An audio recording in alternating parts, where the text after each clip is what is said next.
लोग लेक्चर में last class में आपको मैंने डीके प्रोसेस सिखाया था अल्फा बीटा गामा का। अभी उनकी कैरेक्टरिस्टिक्स मार्क करनी है। So just note down characteristics of alpha beta and gamma rays. तो देखो अल्फा आपको बताया था इट इज हीलियम न्यूक्लियाई।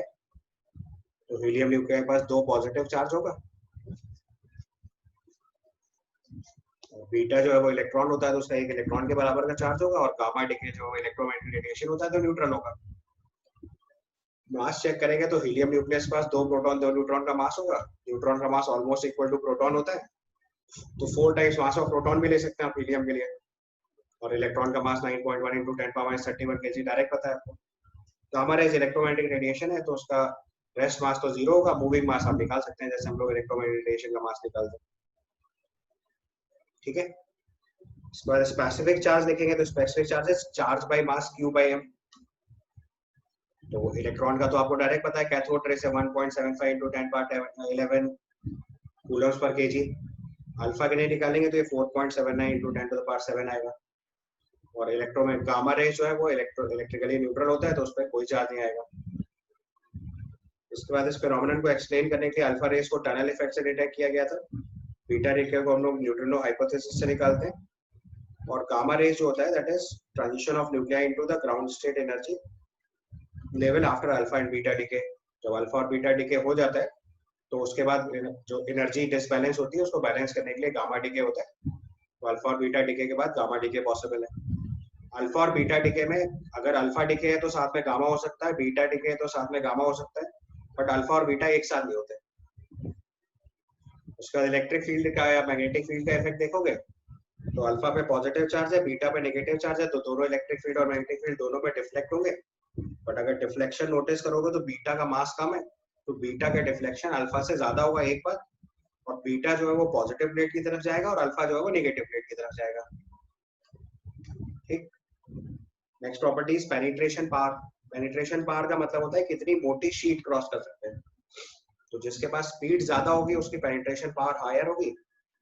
तो अगर हम अल्फा की पेनिट्रेशन पावर को 1 लिखें तो बीटा उसका अप्रोक्सीमेटली 100 टाइम्स होता है और गामा उसका भी अप्रोक्सीमेटली 100 टाइम्स होता है।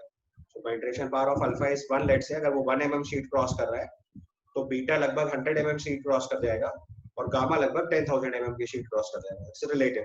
सो penetration power of gamma is highest, alpha is least. Ionization power जो है वो आयोनाइजेशन प्रोसेस आप लोगों ने फोटोइलेक्ट्रिक इफेक्ट के टाइम पे सीखा है कि इलेक्ट्रॉन निकालना है तो ये मोमेंटम का प्रोसेस है। तो ये उस ऑब्जेक्ट के लिए ज्यादा होगा जिसके पास मास होगा। तो अल्फा के पास मास ज्यादा होता है, इलेक्ट्रॉन का मास बहुत कम है, और गामा रेज का मास तो नेग्लिजिबल ही होता है एक तरीके से। तो आयोनाइजेशन पावर ऑफ अल्फा सबसे ज्यादा होगी, बीटा उससे अराउंड 100 टाइम्स कम होगी और गामा उससे भी 100 टाइम्स कम हो जाएगी। इसके बाद वेलोसिटी नोटिस करेंगे तो गामा रेज इलेक्ट्रोमैग्नेटिक रेडिएशन तो उसकी वेलोसिटी डायरेक्टली लाइट के बराबर होगी 3 × 10⁸ मीटर पर सेकंड। बीटा के लिए अगर ये वैल्यू लिखेंगे तो ये approximately equal to velocity of light ही हो जाता है, लेकिन अल्फा की वेलोसिटी सिग्निफिकेंटली लेस होती है, that is around 1.4 × 10⁻7 to 2.2 × 10⁻7 metre per second. और अगर मैटर के साथ म्यूचुअल इंटरेक्शन चेक करेंगे तो अल्फा और बीटा तो हीट प्रोड्यूस करता है,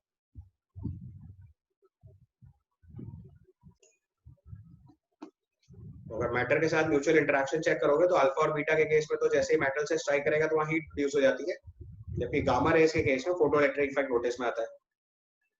और अगर जिंक सल्फाइड स्क्रीन के साथ इसका इफेक्ट मेजर करेंगे तो अल्फा का इफेक्ट मैक्सिमम होता है, बीटा इफेक्ट लिटिल होता है और गामा का बहुत कम इफेक्ट होता है, नहीं होता है।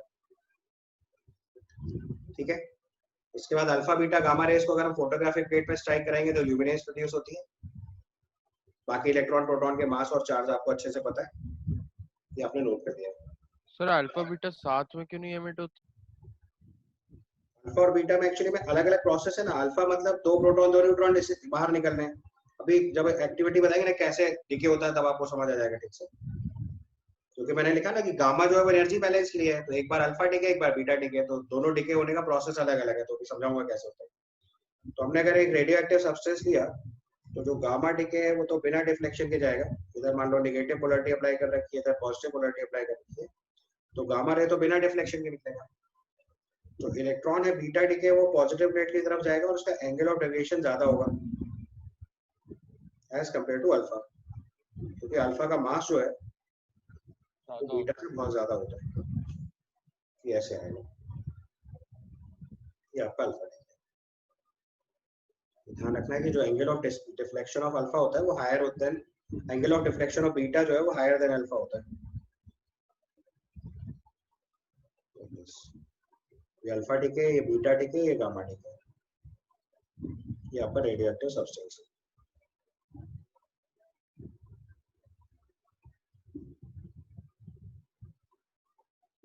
फोटो इलेक्ट्रिक इफेक्ट का फिनोमेनन अगर लिखें तो ये मेटल सरफेस है, अगर तो अगर एक सफिशिएंट फ्रीक्वेंसी की गामा रे स्ट्राइक करेगी तो यहाँ से इलेक्ट्रॉन बाहर निकलता है, ये आपका फोटो इलेक्ट्रिक इफेक्ट है।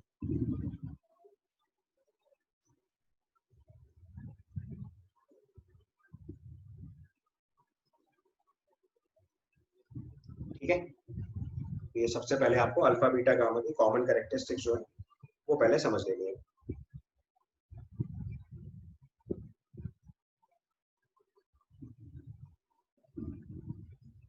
ठीक है, डिसइंटीग्रेशन कैसे होता है, रेडियोएक्टिविटी का कॉज क्या है, वो भी अगले लेक्चर में सिखाऊंगा आपको। अभी प्राइमरली आपको पहले कैरेक्टरिस्टिक्स सीखनी है।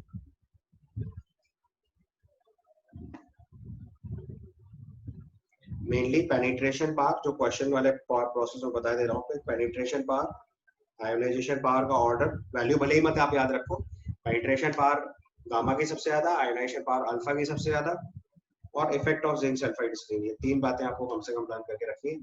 कॉमन क्वेश्चन है, बाकी फिनोमेनन तो ऐसे हैं जो आप पहले से भी जानते हो, बट ये तीन, velocity, penetration power, ionization power और effect on zinc sulphide plate, ये तीन कॉमन क्वेश्चंस है जो अल्फा बीटा गामा के कंपैरिजन में पूछे जाते हैं। ठीक है, यहाँ तक क्लियर?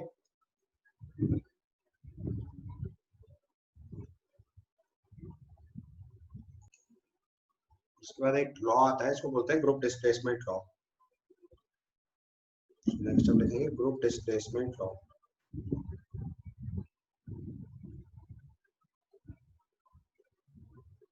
इसको सॉडी फजास ग्रुप डिस्प्लेसमेंट लॉ भी लिखें। देखो लॉ तो परफेक्ट है, लॉ सिखाने के लिए आपको उतना लोड नहीं लेना है। मेन चीज क्या है कि आप इसमें थोड़ी गलती कर सकते हो, क्योंकि लॉ कॉमनली फिजिक्स में यूज होता है, इसलिए सवाल केमिस्ट्री का गलत होने की प्रोबेबिलिटी बढ़ जाती है। पहले मैं आपको लॉ बताता हूँ, फिर इसकी टेक्निकलिटी बताता हूँ। तो लॉ ये है कि अगर हम एक अल्फा डिके कराते हैं, तो मैंने आपको लास्ट क्लास में सिखाया था कि अगर अल्फा डिके होता है तो उससे एटॉमिक नंबर 2 यूनिट कम और मास नंबर 4 यूनिट कम हो जाता है, और अगर बीटा डिके कराते हैं तो उससे एक एटॉमिक नंबर 1 यूनिट बढ़ जाता है। तो इस लॉ के हिसाब से अगर किसी भी एलिमेंट का अल्फा डिके होता है तो उसके डॉटर न्यूक्लियाई की पोजीशन पीरियोडिक टेबल में 2 पोजीशन लेफ्ट जाती है, और बीटा डिके से पीरियोडिक टेबल पे एक पोजीशन राइट जाती है। इस स्टेटमेंट में कोई प्रॉब्लम नहीं है, लेकिन अगर पोजीशन इन पीरियोडिक टेबल का क्वेश्चन पूछ लिया जाएगा तो बहुत केयरफुली हैंडल करना है। Position in periodic table group displacement law से नहीं लिखनी है। पोजीशन इन पीरियोडिक टेबल जो मैंने आपको केमिस्ट्री में पीरियोडिक टेबल के टाइम पे कॉन्सेप्ट सिखाया उसी से अप्लाई करना है। तो पहले आप जरा लॉ लिख लो, फिर मैं आपको क्वेश्चन के टर्म में इसको एक्सप्लेन करता हूँ। So write down after an alpha decay,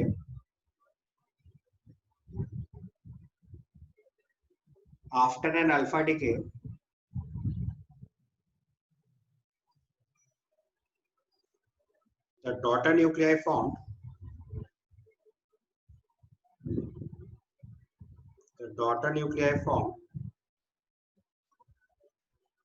have position in periodic table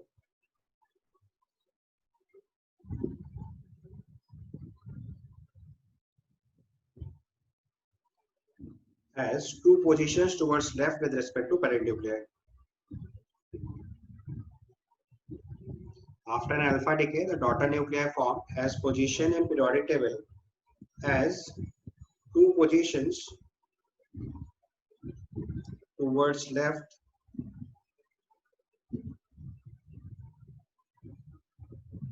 with respect to parent nuclei.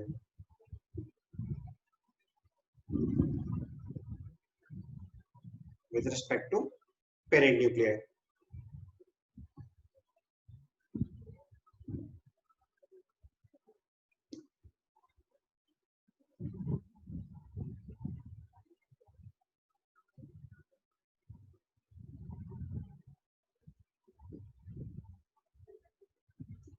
So after an alpha decay, the daughter nuclei formed have position in periodic table has 2 position towards left with respect to parent nuclei, और beta decay में एक position right हो जाएगा। दूसरे point में लिखो after the beta decay the daughter nuclear form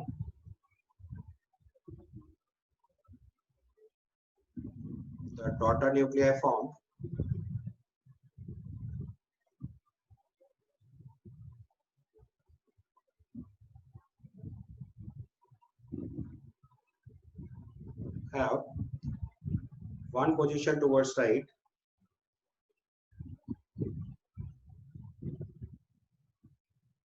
after a beta decay. The daughter nuclei form have one position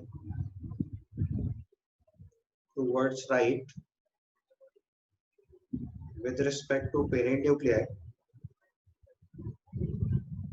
in periodic table.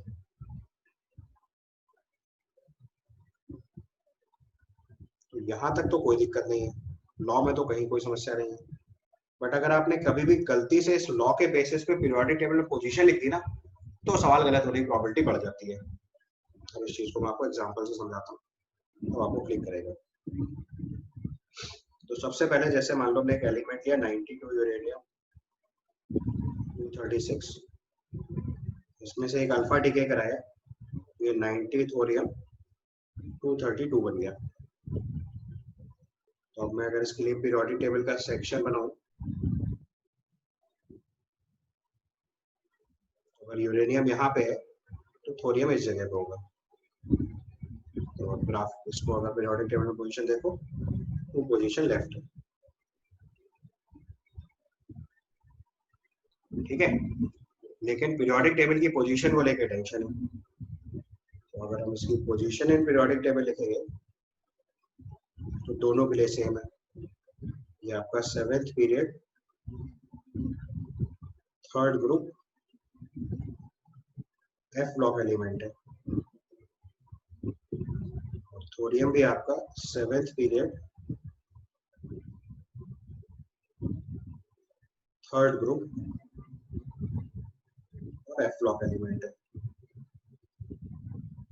अगर आपने गलती से भी, अगर आपको क्वेश्चन में दे दिया गया कि यूरेनियम की position in periodic table 7th period 3rd group F block है और उससे एक अल्फा डिके होने के बाद थोरियम बन रहा है, तो थोरियम की पोजीशन बताओ, आप इसको फर्स्ट ग्रुप में लिख देना गलती से भी। दो पोजीशन लेफ्ट जा रहा है पीरियोडिक टेबल में, बिल्कुल ठीक है, बट आपको पता है कि सारे के सारे एक्टिनाइड्स की position in periodic table 7th period 3rd group होती है। समझ आई बात की क्वेश्चन कहाँ फंसेगा? अल्फा डिके का कॉन्सेप्ट समझना है आपको? अब इसी में जैसे दूसरा एग्जांपल सपोज करो हम लोग ले रहे रेडियम का, 88 रेडियम 226 का डिके कराया हमने अल्फा डिके, तो उससे रेडॉन बना 86 222। तो अगर इसका पीरियोडिक टेबल का सेक्शन बनाएंगे हम लोग, ये ऐसे होगा।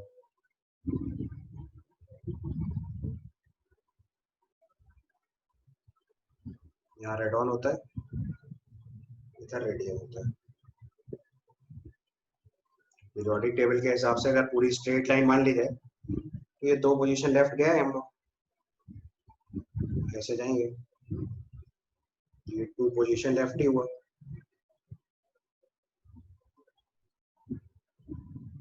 कि अगर हम सारे एलिमेंट्स को एक रो में अरेंज करते हैं तो 2 पोजीशन लेफ्ट ठीक है, बट इससे पीरियोडिक टेबल की पोजीशन नहीं लिखनी है। और यहाँ पे देखो पोजीशन इन पीरियोडिक टेबल लिखेंगे,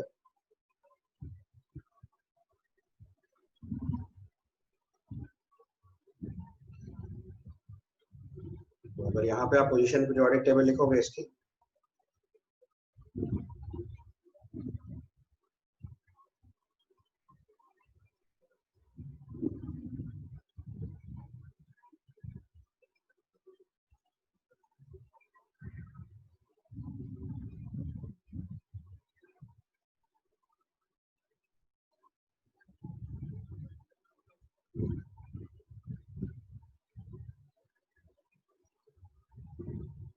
तो ये 7th पीरियड 2nd ग्रुप और एस ब्लॉक एलिमेंट है,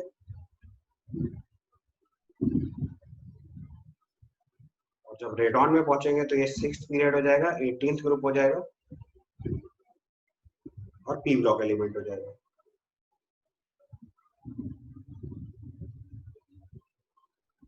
There is no correlation of Fajan's no correlation of group displacement law with the position periodic table.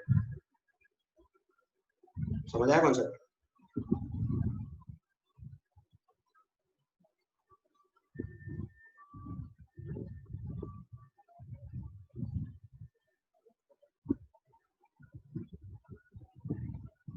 यही काम बीटा डीके में करके देखेंगे तो बीटा डीके में आपको पता है एटॉमिक नंबर 1 यूनिट बढ़ रहा है, तो हम एक पोजीशन राइट तो जाएंगे, इसमें कोई डाउट नहीं है।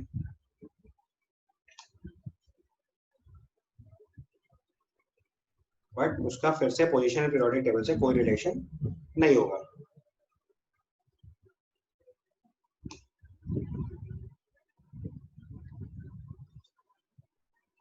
क्लियर? तो यही काम बीटा डीके के लिए एक बार लिख के देख लो।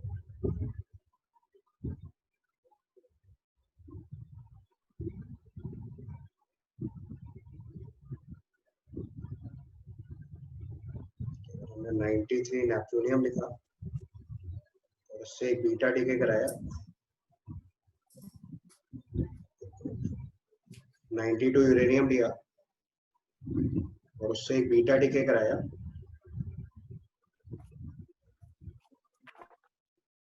तो यहाँ से 93 नेपच्यूनियम फॉर्म हो जाएगा।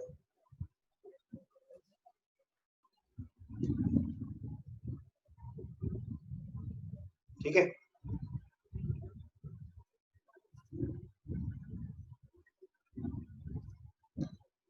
अब इसकी फिर से पोजीशन पीरियोडिक टेबल देख लो तो uranium 7th period 3rd group F block है और नेपच्यूनियम भी एफ ब्लॉक की एलिमेंट है।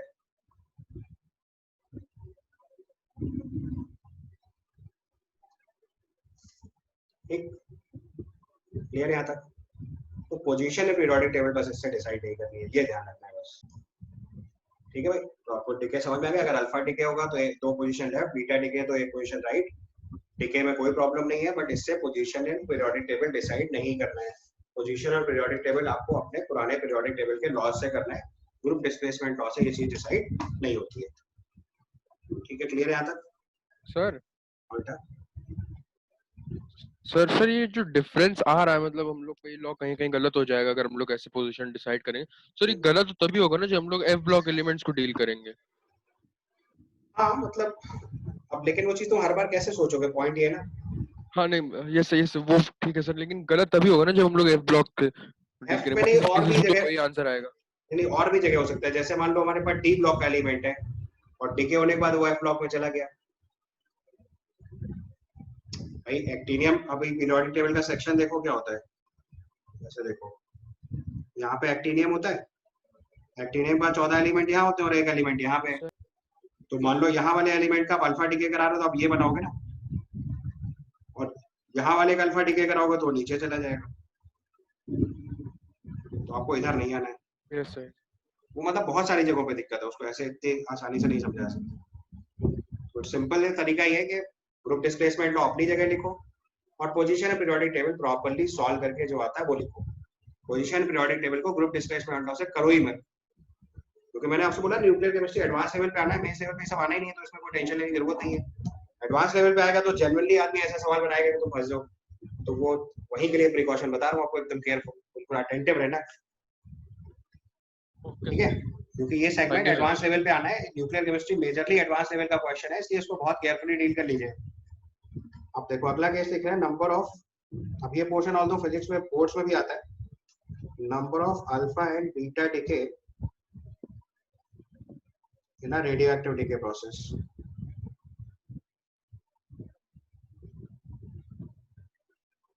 तो किसी भी रेडियोएक्टिव डीके प्रोसेस में कितने अल्फा कितने बीटा डीके होते हैं, एक स्टैंडर्ड क्वेश्चन है जो पूछा जाता है, इसको हमें सॉल्व करके निकालना है।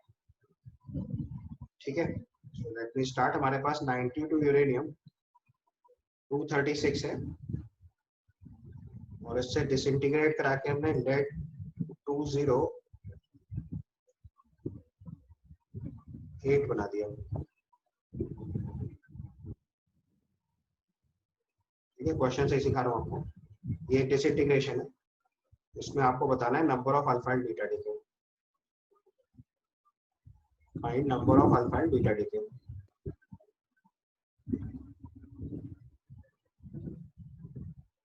इन आवर प्रोसेस।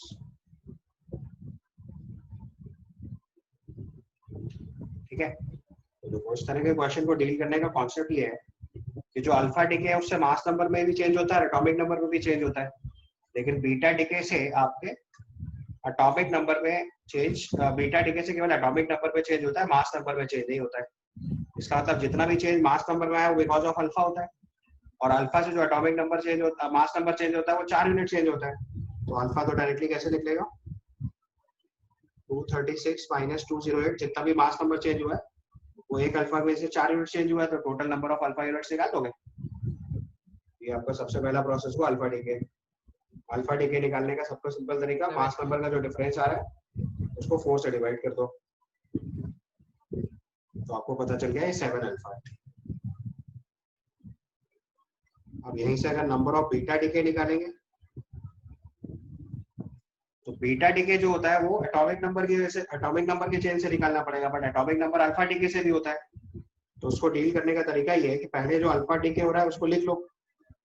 तो 92 यूरेनियम 236 से अगर हम 7 अल्फा डीके करा देंगे, तो जो नया न्यूक्लियस बनेगा उसका एटॉमिक नंबर तो, उसका मास नंबर तो 208 आएगा,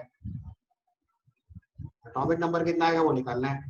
that comes out to be 92 minus 40, क्योंकि हर अल्फा डीके से एटॉमिक नंबर 2 यूनिट कम होगा, तो जो नया न्यूक्लियस आएगा वो हमारा हो जाएगा 208, और 92 में से 14 सब्ट्रैक्ट कर दो, 78।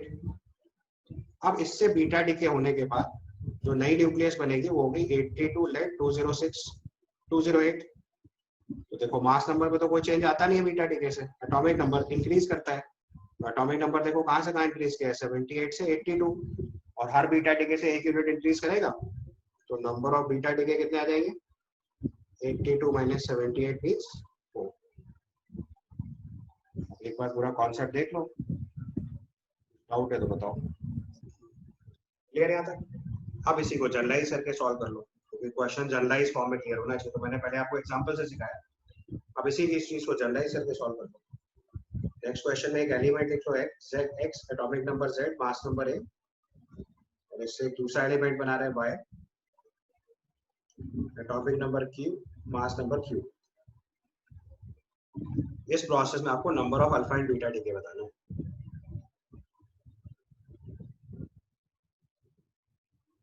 Find number of alpha and beta decay in the above process. ये आपका क्वेश्चन हो गया।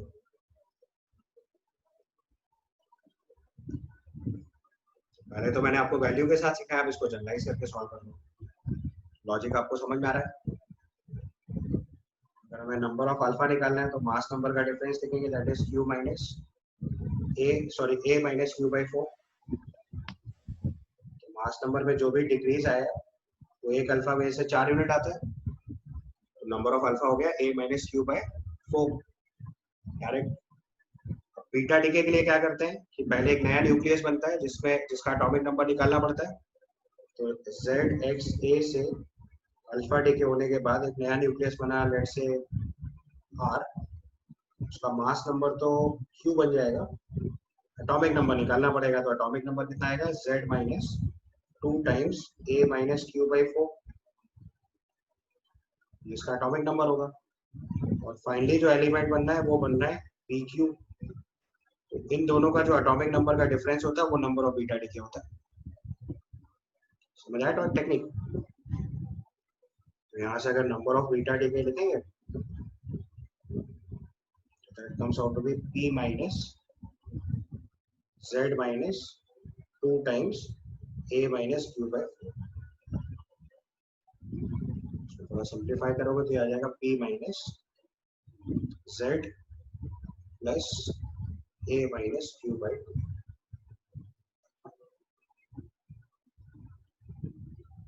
चाहो तो वेरीफाई करने के लिए पिछले वाले क्वेश्चन का ही डेटा पुट करके चेक कर लो,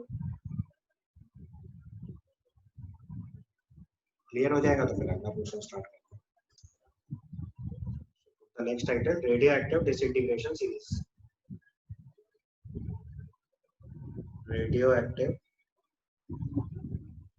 डिसइंटीग्रेशन सीरीज। अगर आपको बहुत प्रिसाइजली बताऊं तो ये आईआईटी के सिलेबस में नहीं है।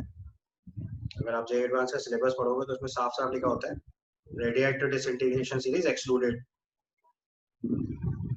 प्रॉब्लम ये है कि हमारे पास पैराग्राफ बेस्ड क्वेश्चन आते हैं और बहुत बार आईटी नोट्स पढ़ा सवाल पूछ रखे हैं आउट ऑफ सिलेबस जाके भी। मैं आपको थोड़ा सा आइडिया दे दे रहा हूँ, बहुत डिटेल में तो नहीं जाएंगे, बट इसकी उतनी बात सिखा देता हूँ जो हमारे कोर्स से मैच कर जाएगी। मतलब कुछ बात अगर वो पैराग्राफ में लिख देंगे तो फिर बाकी आप सवाल करने की स्टेट में आ जाओगे। ठीक है, so radioactive disintegration series total 4 serieses होती है, 4n, 4n+1, 4n+2 and 4n+3। ठीक है, तो पहले इसका जरा लॉजिक लिख लो कि ऐसे कैसे डिफाइन करते हैं। सो देयर आर 4 सीरीजेस,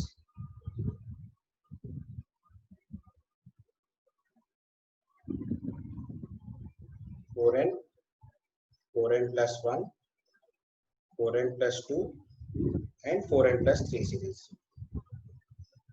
तो आप मैथ्स अच्छे से समझते हो तो आपको अब तक मतलब समझ में आने लगा होगा इसका कि लॉजिक क्या होगा। So there are 4 series, 4n, 4n+1, 4n+2 and 4n+3 series. इसमें जो 4n+1 सीरीज होती है वो आर्टिफिशियल सीरीज है और बाकी 4n, 4n+2 और 4n+3 नेचुरल सीरीज है।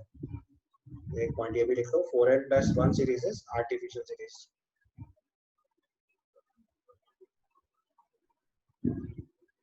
आर्टिफिशियल का मतलब नेचुरल रेडियो एक्टिविटी के में ये सीरीज नोटिस में नहीं आती, बट अगर आर्टिफिशियली रेडियो एक्टिविटी इनकॉर्पोरेट करा दिया तो it is possible. So 4n+1 series है artificial series, rest all are natural radioactive decay series. Rest all are natural radioactive decay series.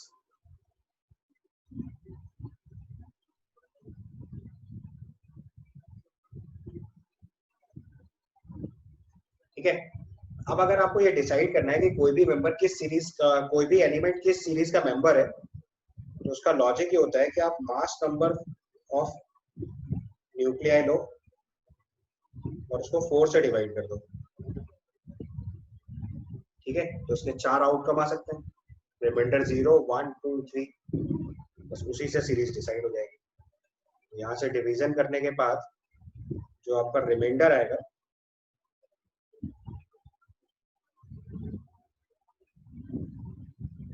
Divide करने के बाद आपकी जो रिमाइंडर वैल्यू आएगी उससे पता चल जाएगा कौन सी सीरीज का मेंबर है।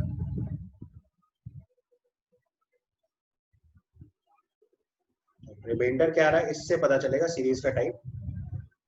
तो 4 पॉसिबल वैल्यूज हैं यहाँ पे।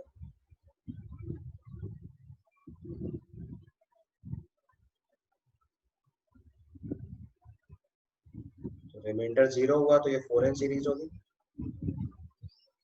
रिमाइंडर 1 हुआ तो ये 4n+1 सीरीज होगी, रिमाइंडर 2 हुआ तो ये 4n+2 सीरीज हो जाएगी। बस इतनी बात अगर पैराग्राफ में लिख दी तो ये आपके कोर्स में आ जाएगा, क्योंकि बाकी पोर्शन फिर आप सॉल्व कर सकते हो। 4n+2 सीरीज हो गई और अगर ये 3 आ गया तो ये 4n+3 सीरीज हो जाएगी।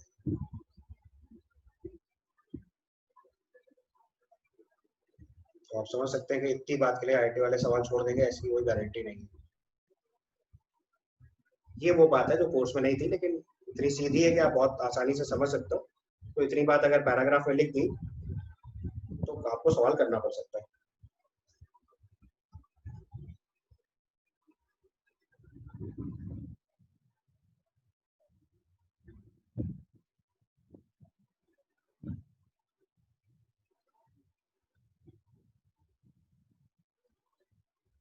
ठीक है भाई, ओके। बस अब 4 अलग अलग सीरीज हैं तो उनके फर्स्ट मेंबर और लास्ट मेंबर मैं आपके लिए लिखे दे रहा हूँ, उसको लर्न करने की जरूरत नहीं है, बट उसमें कितने अल्फा और कितने बीटा लिखे होंगे इसका क्वेश्चन आता है, वो आप सॉल्व करके लिख लेना। तो मैं टेबल लिखे दे रहा हूँ आपके लिए। So name of series, starting nuclei, उसके बाद final nuclei,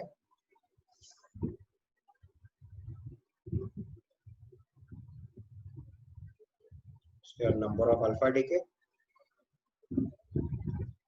number of beta decay. आखिरी वाले 2 पार्ट आपको लिखने, और जहाँ पे भी आपको डाउट होगा वहां पे आप चेक कर लेना जो मैंने रिमाइंडर का कॉन्सेप्ट बताया उससे। तो पहली सीरीज होती है 4n, दूसरी सीरीज है 4n+1, जो 4n सीरीज है इसी को हम लोग थोरियम सीरीज भी बोलते हैं अगर प्रॉपर इसका नाम लिखना है तो 4n series is also referred as thorium series, इसका स्टार्टिंग नंबर थोरियम होता है।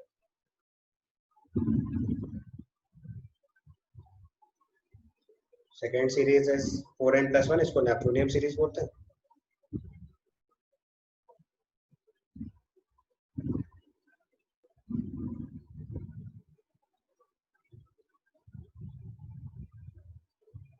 थर्ड सीरीज जो है दैट इज 4n+2, इसको यूरेनियम सीरीज बोलते हैं।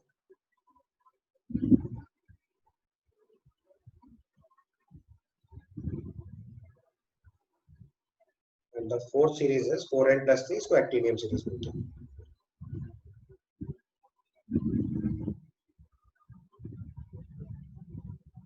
ये लर्न करने की जरूरत नहीं है, ये क्वेश्चन का पार्ट होगा। स्टार्टिंग न्यूक्लियाई अगर लिखूं तो ये 90 थोरियम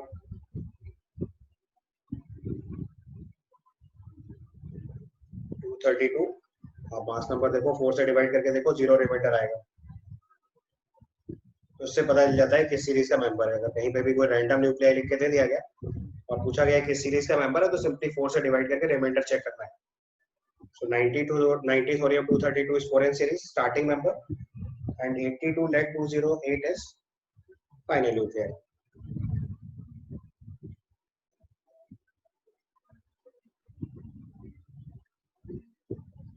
अगला सीरीज लिखेंगे तो it starts from neptunium 93 Np 237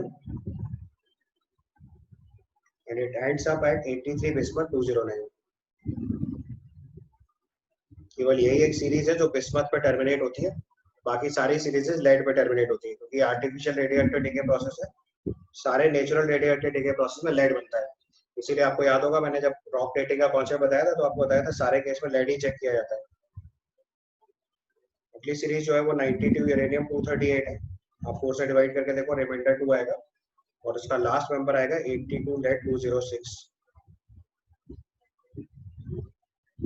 The last series is 92 uranium 235 या फिर एक्टिनियम लिख रहे हैं तो 89 actinium 227 and its terminating is 82 lead 207।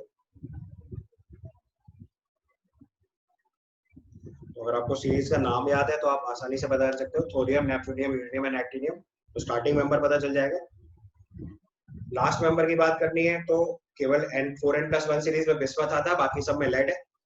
Mass number lead के आपको पता है 206 207 208 है, 4 से डिवाइड करके आप अपने आप पता कर लोगे कौन सी सीरीज में कौन सा लिखना है। ये तो आपको मैंने लिख दिया है, अब आपको यहाँ से number of alpha and number of beta decay बताना है, ये आपका क्वेश्चन है, उसको फटाफट सॉल्व करके आप आंसर बताइए।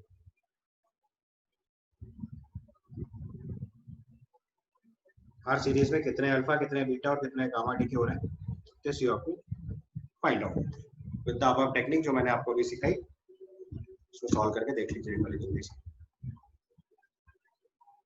चलो फटाफट इसका आंसर फिल कर लो। सर लास्ट पहले वाले केस में 3 बीटा होगा ना, 4 बीटा आ रहा होगा first answer.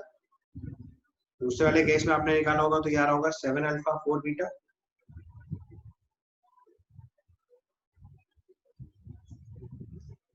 Then it comes out to be 8 alpha 6 beta 6 beta,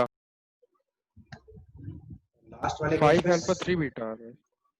5 alpha 3 beta. इसमें देखो थोड़ा सा एक चेंज है, वो भी आपको बता देता हूँ।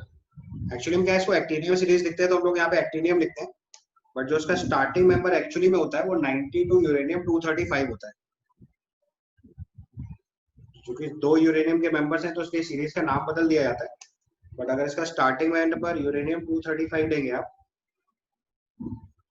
ठीक है, तो ये नंबर अगर आप सॉल्व करके लाओगे तो ये 7 अल्फा 4 बीटा है।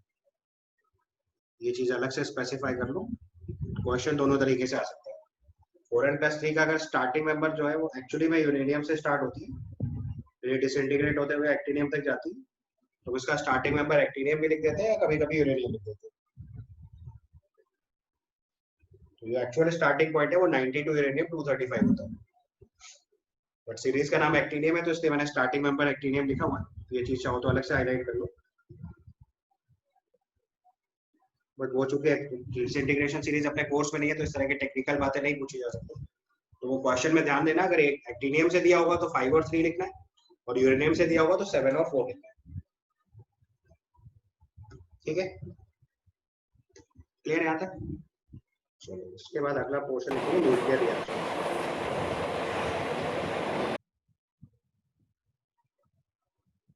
Right on the next term nuclear reactions.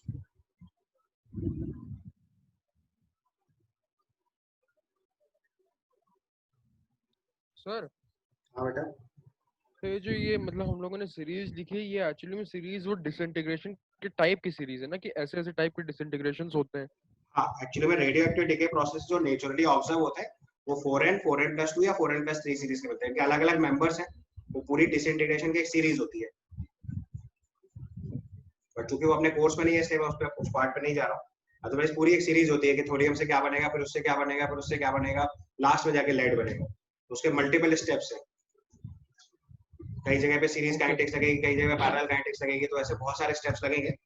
But चूंकि वो कोर्स में नहीं है इसलिए उस पार्ट पे नहीं जा रहा हूँ, मैंने इसलिए आपको वो सी पार्ट सिखाया जो हमारे कोर्स में आ सकता है। अदरवाइज आप आईआईटी का एडवांस का सिलेबस पढ़ोगे तो उसमें क्लियरली मेंशन है रेडियोएक्टिव डिसइंटीग्रेशन सीरीज एक्सक्लूडेड लिखा हुआ है ये बात, तो इसलिए बहुत कंफ्यूजन की जरूरत नहीं है, उतना पार्ट सीख लेना जो रिक्वायर्ड है, तो वो मैंने आपको बता दिया है। अभी अगला पार्ट लिखेंगे न्यूक्लियर रिएक्शंस। तो न्यूक्लियर रिएक्शन के केस में देखो क्या होता है कि केमिकल रिएक्शन में तो law of conservation of mass valid होता है, बट न्यूक्लियर रिएक्शन में law of conservation of mass valid नहीं होता है। पहला पॉइंट तो यही लिखना है। पहले पॉइंट में लिखो in nuclear reactions law of conservation of mass is not valid. In nuclear reactions law of conservation of mass is not valid,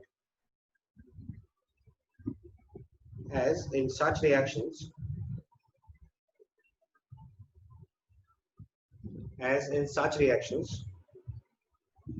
loss of mass is possible, where loss of mass takes place, which converts into energy.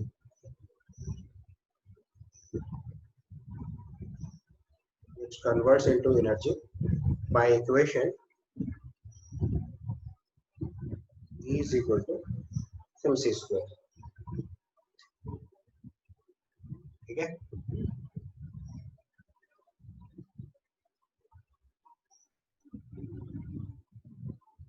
पहले तो आप एक question ही solve कर लो।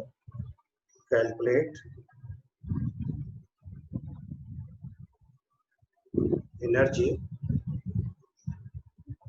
equivalent to 1 AMU mass.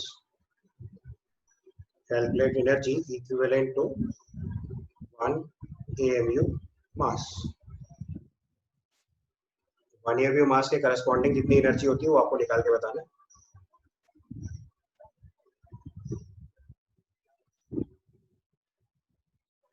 ये formula लगाना है, तो यहाँ से जो मास हो गया वो दिया है 1 AMU,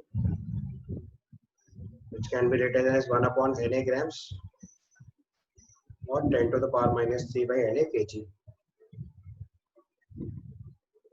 एनर्जी का इक्वेशन लगाएंगे तो E is equal to mc square, तो मास हो गया 10 power minus 3 by Na into 3 into 10 to the power 8 square, इतने जूल्स एनर्जी आएगी। तो 1.4 into 10 to the power minus 10 approximately 1.5 value 1.5 into 10 to the power minus 10 आ रही है।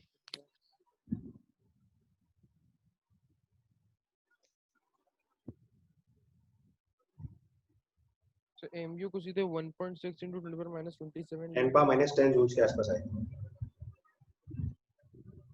बहुत प्रिसाइज कैलकुलेट करोगे तो 1.49 into 10 power minus 10 या 1.5 into 10 power minus 10 जूल्स आ जाएगी। ठीक है, अब इसको आपको इलेक्ट्रॉन वोल्ट्स में कन्वर्ट करना है।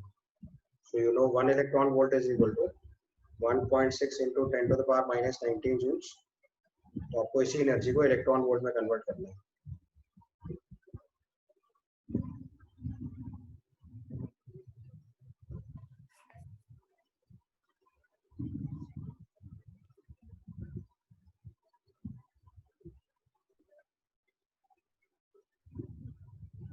उसको सिंप्लीफाई करेंगे तो ये 931.5 मिलियन इलेक्ट्रॉन वोल्ट आएगा। उसको एज अ रिजल्ट याद रखा जाता है क्योंकि मेजॉरिटी क्वेश्चन में हम लोग ये डायरेक्ट रिजल्ट यूज करेंगे। So 1 AMU is equivalent to 931.5 million electron volt energy. ये आपका मास टू एनर्जी कन्वर्जन है। क्वेश्चन में अगर कभी जल्दी करना पड़ेगा और उसको सीधे रिजल्ट की तरह यूज करेंगे। So 1 AMU mass is equivalent to 931.5 million electron volt energy. आप एक बार सॉल्व करके चेक कर लो, कुछ प्रॉब्लम हो तो बताओ। आप न्यूक्लियर रिएक्शन में कंजर्वेशन ऑफ मास तो नहीं लगा सकते, बट अगर न्यूक्लियर रिएक्शन को कभी भी बैलेंस करते हैं तो न्यूक्लियर रिएक्शन में लेफ्ट हैंड साइड में या रिएक्टेंट साइड में जितना सम ऑफ एटॉमिक नंबर है वही प्रोडक्ट साइड में आएगा, और sum of mass number on reactant side will be equal to sum of mass number in the product side. तो अगर आप कभी भी न्यूक्लियर रिएक्शन को लिखेंगे तो उसको लिखने का तरीका होता है सो इन अ न्यूक्लियर रिएक्शन, इसका रिजल्ट मार्क कर लीजिए, तो कंजर्वेशन ऑफ मास तो नहीं वैलिड करेगा यहाँ पे। So in nuclear reaction law of conservation of mass is not valid. तो यहाँ पे जो मास है वो एनर्जी में कन्वर्ट हो सकता है, लेकिन यहाँ पे जब हम बैलेंस करते हैं तो क्या करते हैं, sum of atomic number on reactant side और प्रोडक्ट साइड सेम होना चाहिए, और sum of mass number reactant side और प्रोडक्ट साइड सेम होना चाहिए। तो ये चीज अलग से मेंशन कर लीजिए। So in a nuclear reaction,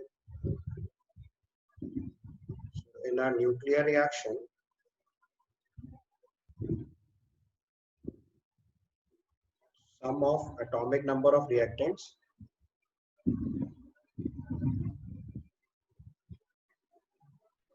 will be equal to sum of atomic number of products. एक कंडीशन। दूसरी condition, sum of mass number of reactants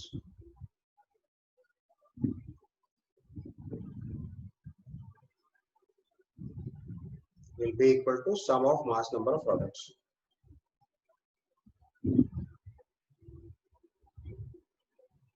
Sum of atomic number of reactants will be equal to sum of atomic number of products, and sum of mass number of reactants will be equal to sum of mass number of products. ये दोनों बातें fix हो जाएंगी, ठीक है। अब इसी से देखो हम ये चीज डिसाइड कर सकते हैं कि अल्फा डीके में क्यों मास नंबर 4 यूनिट कम, एटॉमिक नंबर 2 यूनिट कम, ये सब क्यों हुआ था, तो आप देख सकते हो। तो जैसे हमारे पास एक न्यूक्लियाई था ये, इससे अगर एक अल्फा डीके हुआ था तो हमने बोला था एटॉमिक नंबर 2 यूनिट कम करना है, मास नंबर 4 यूनिट कम करना है, और इससे एक अल्फा पार्टिकल बनाना है।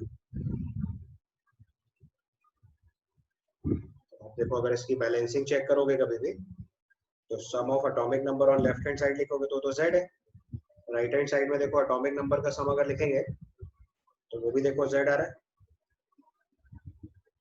और मास नंबर का सेम चेक करोगे तो A-4 + 4। इसलिए आपको बताया कि अल्फा डीके में एटॉमिक नंबर 2 यूनिट कम, मास नंबर 4 यूनिट कम होता है। ये इसकी एक्चुअली बैलेंसिंग के कॉन्सेप्ट से पता चलता है।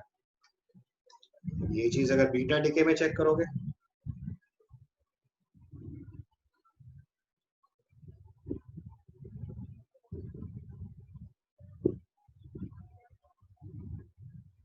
बीटा जो होता है इलेक्ट्रॉन होता है, तो उसको -1 बीटा 0 लिखेंगे। यहाँ पे भी देखो एटॉमिक नंबर का सम चेक करोगे तो Z आ जाएगा, Z + 1 - 1 इज Z, और यहाँ पे भी चेक करेंगे तो देखो A आ जाएगा। जैसे कोई एक टिपिकल रिएक्शन लिखता हूँ तो आपको समझ आएगा। जैसे मान लो हमने एक रिएक्शन लिखी 92 यूरेनियम 235, इसमें एक न्यूट्रॉन ऐड किया, 92 यूरेनियम 236 बना। एटॉमिक नंबर सम, मास नंबर सम चेक करके देख लो दोनों तरफ। फिर 92 यूरेनियम 236 हुआ, ये डिकम्पोज करा तो इससे 56 barium 141 plus 36 krypton 92 plus 3 neutrons. तो आप एक बार केयरफुली चेक कर लो जो बात मैंने बताई। देखो ये 92 सम आ रहा है, ये 236 सम आ रहा है, मैच कर गया। यहाँ पे इन तीनों वैल्यूज का सम करेंगे तो 56 + 36 इज 92, और इनका सम करेंगे तो ये आएगा 141 + 92 + 3, ये देखो 236 है। तो किसी भी न्यूक्लियर रिएक्शन में रिएक्टेंट साइड पे जो सम ऑफ एटॉमिक नंबर होता है वही एटॉमिक नंबर का सम प्रोडक्ट साइड में आएगा, और जो एटॉमिक मास नंबर का सम रिएक्टेंट साइड में आएगा वही प्रोडक्ट साइड में आएगा। ये किसी भी न्यूक्लियर रिएक्शन के लिए कंपलसरी कंडीशन है।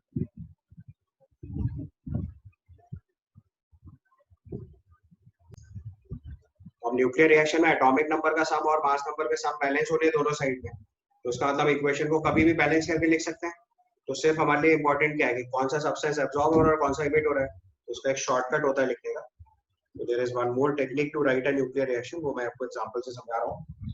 तो अगर कहीं पे भी जैसे मान लो एक न्यूक्लियर लिखा हुआ 7 and 14, उसके बाद ब्रैकेट में लिखा हुआ अल्फा, कॉमा लगा के लिखा हुआ पी, और राइट साइड में लिखा हुआ 8 और 17, ये पूरी कंप्लीट न्यूक्लियर रिएक्शन लिखेंगे। इसका मतलब ये होता है कि जो उसमें फर्स्ट मेंबर लिखा होता है ब्रैकेट में, ये अब्सॉर्ब हो रहा होता है इस रिएक्टेंट के साथ,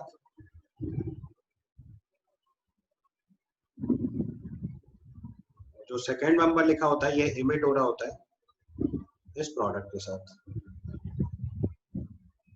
अगर ऐसे रिएक्शन लिख के आई है तो उसको हम लोग कैसे इंटरप्रेट करेंगे, we'll write it as 7 and 14 plus 2He4, ये अल्फा पार्टिकल हो गया, इससे 8O17 plus 1P1। आप देखो एटॉमिक नंबर का सम और मास नंबर का सम सेम आना चाहिए। ये 7 plus 2 9 आ रहा है, ये 8 plus 1 9 आ रहा है, देखो दोनों का सम। ये 14 plus 4 18 हो गया, और ये 17 plus 1 18 हो गया। समझ आई प्रोसेस? तो ऐसे आप किसी भी न्यूक्लियर रिएक्शन को लिख सकते हैं।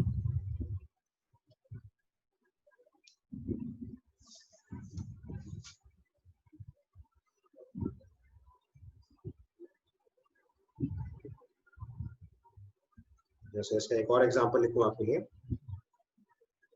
you can write 7 and 14 bracket में न्यूट्रॉन, फिर एक प्रोटॉन और फिर एक कार्बन। अभी तो देखो मैं रिएक्शन लिख रहा हूँ तो पूरा प्रोसेस लिख रहा हूँ।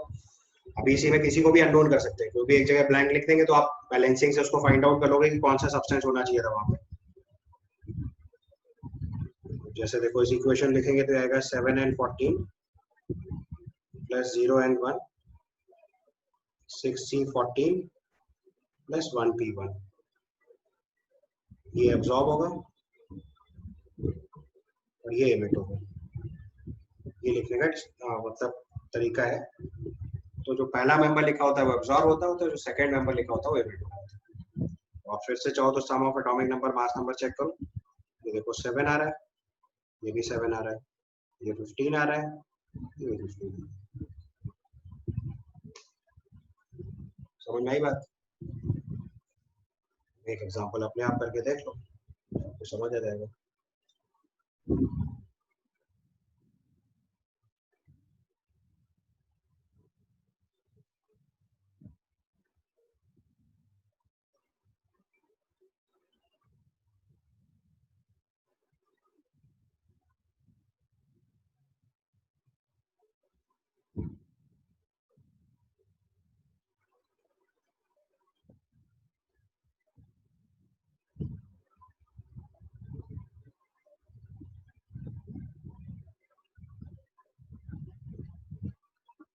इसको लिख के देख लीजिए एक बार।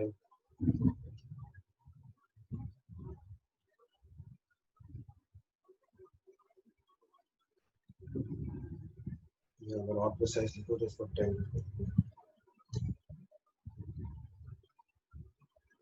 ये रिएक्शन लिख के देखो।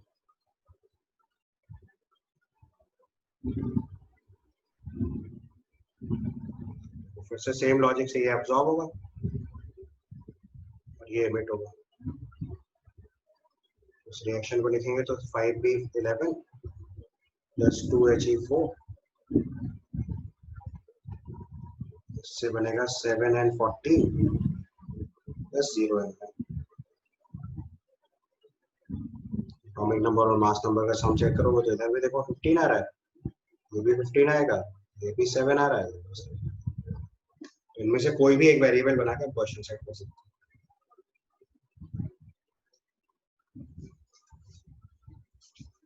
ठीक है, पॉइंट ओके।